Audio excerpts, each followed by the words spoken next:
You ever think your quietest dreams could turn into the kind of war you'd only expect to see in a movie?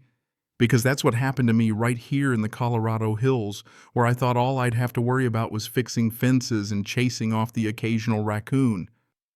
I'll tell you right now, if you'd told me inheriting 38 acres would lead to a showdown with an HOA so stubborn they made the devil look reasonable, I would have laughed. But sometimes life's got a script of its own. And mine opened with a locked gate, a lie, and a smile sharp enough to draw blood. See? I got the land from Uncle Carl when I was 38 acres of raw, unforgiving hillside where the only rules were the ones nature made. No neighbors, no utilities, just a single gravel path I had to dig out by hand. That first summer, I hauled in railroad ties, laid gravel, patched up a shack that barely kept out the wind. Eventually, it was just me and the trees, a steel gate at the bottom of the road locked up tighter than Fort Knox. I wasn't unfriendly, just didn't have much interest in the world past my fence. That worked out fine until the moneyed folks showed up, buying up every patch of low ridge and turning silence into weekend concerts of Bluetooth speakers and laughter I could hear from my porch. 12 new homes all sprouting up like dandelions, glass decks, electric cars, and of course the birth of a brand new HOA called Pinerest Echo. Honestly, that name sounded less like a community and more like a meditation podcast, but what do I know? First it was flyers stuffed in my mailbox, then emails. I ignored them knowing full well my property wasn't in their little kingdom. County record survey markers all in my favor. I figured that'd be the end of it until one morning a woman shows up at my gate wearing pearls ablazer and that helmet of blonde hair that just screams, "I'm about to tell you how to live." Karen Meldowin, president of the HOA. She's flanked by two guys who looked like they bench press for fun, all of them acting like my road was just waiting for a ribbon cutting. "Hi, you must be Sam. We'd love to talk about road integration and making our community more accessible," she said, like she was doing me a favor. I just shook my head. "This road's mine. Private easement, not your HOA. County backs me up." Karen forced that smile that doesn't reach the eyes. It's about inclusion, bringing people together. I told her if she wanted a road, she should build her own. That was the first shot fired. A week later, I got an official letter, fancy watermark legalese, and a threat disguised as a suggestion. My gate, they said, was an obstruction to community access, and I had 30 days to move it or face further action.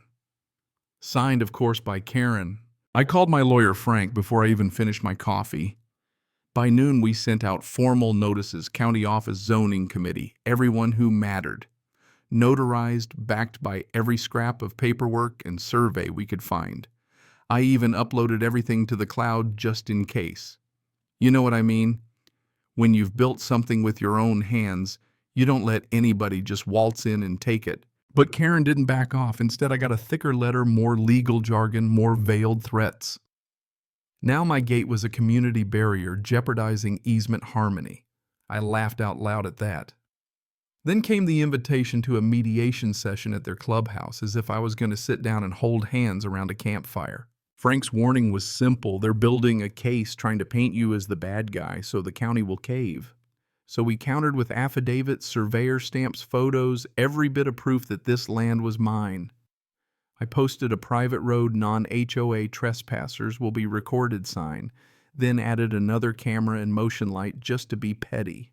That's when things turned from ridiculous to dangerous. Some guy with a drone posted a shot of my gate in their Facebook group calling it abandoned and hinting it could be a future community trail. The comments got uglier.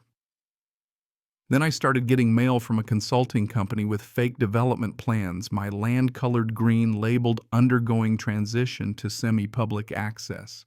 Frank called it a paper war, friendly on the surface, deadly underneath. A few days later, I came home to find a utility truck and an excavator parked in front of my gate.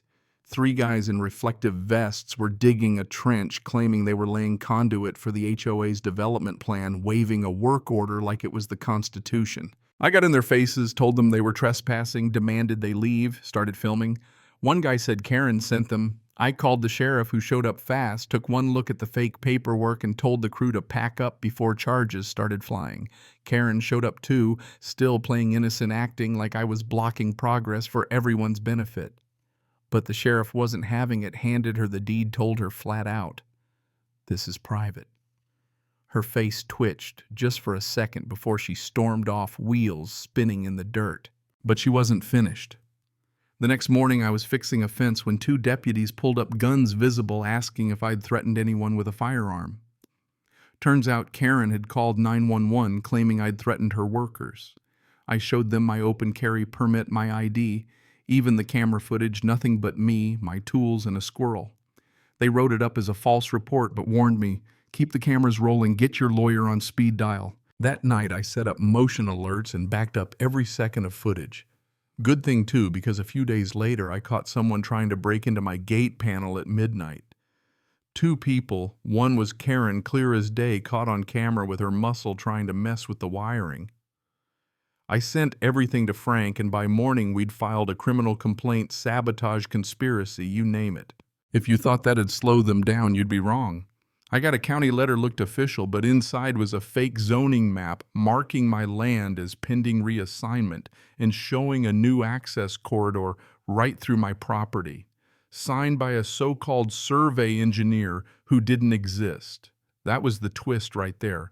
They were forging documents to get my land on paper, hoping no one would notice until it was too late. Frank and I filed formal challenges, flagged every document, and called out the fraud to every authority we could. I started walking the line every day, photographing every survey marker.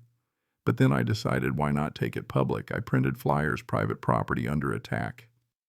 Posted them everywhere. Sent them to the local paper. Next thing I know, our story's on the front page. Neighbors started showing up, angry, not at me, but at Karen. Turns out she'd spent their dues trying to run me off, all without their knowledge.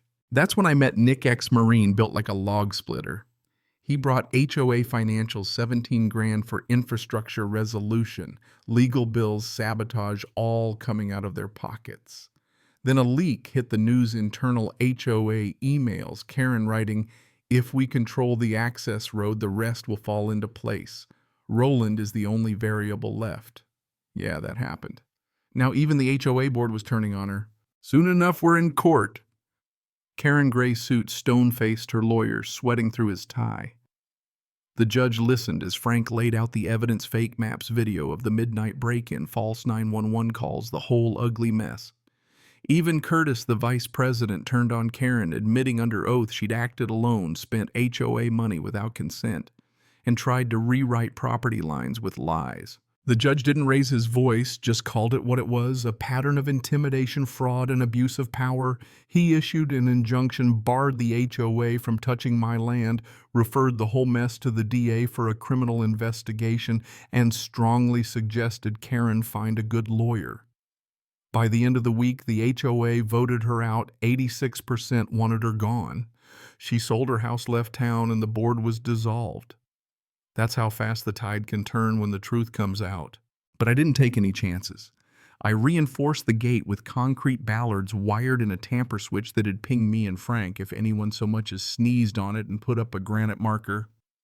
"Private property, no access, HOA trespassers will be prosecuted. No more gray area." 6 weeks later, we're back in court for the civil suit. Karen's got that 1,000-yard stare, her lawyer offering a quiet settlement. I refused. This was about principle, not money. The judge granted every point, 75 grand in damages, legal fees, and a public record declaring my land off limits to the HOA forever. Karen got probation, fines, and was banned from ever serving on a board again. She was done, but the scars she left on the community, those run deep. You want to know what justice looks like? Sometimes it's just a locked gate that no one dares challenge again. Sometimes it's a sign that says not for negotiation. Sometimes it's the sound of wind in the pines and the knowledge that you stood your ground. But here's the thing, what would you have done if it were your land? Where do you draw the line between standing your ground and starting a war? Drop your thoughts below. I know I'm not the only one with a story like this. Let's hear yours.